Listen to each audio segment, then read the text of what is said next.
Kako je bazilika bila izgrađena u Mediteranskom gradu na južnoj obali grada koji je živio sa morem, sa pomorstvom, sa ribarstvom, nije čudo da na višebojnim podnim mozaicima primjećujemo, možemo protumačiti kao utjecaj mediteranskog primorskog načina života.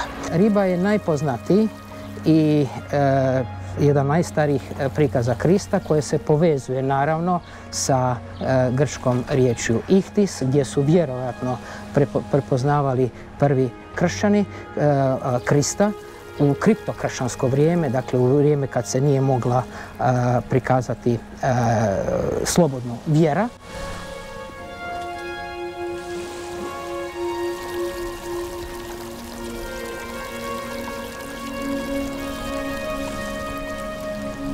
Drugi prikaz takve ribe koji je pronađen u Puli je reljefni prikaz na ulomku jedne ploče koja je pronađen 1884. godine nasuprot pročelja Franjevačke crkve.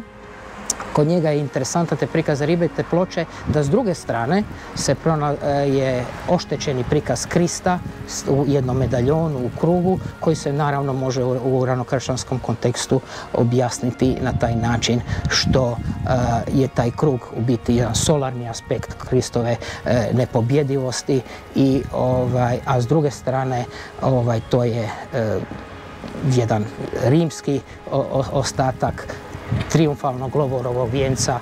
Ovo kažem da je zubatac, ovo ne znam. A ova ne znam, ova je problematična zbog toga što može stajati naopačke i okrenuti.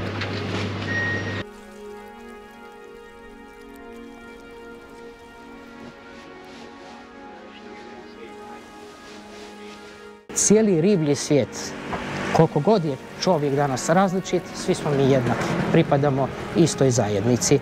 Na taj način je i kršćanska zajednica naglašavala svoje jedinstvo, bilo u razdoblju kad je bilo kršćanstvo progonjeno, bilo danas. Svi smo mi različiti, ali opet u istome jatu, duhovnome.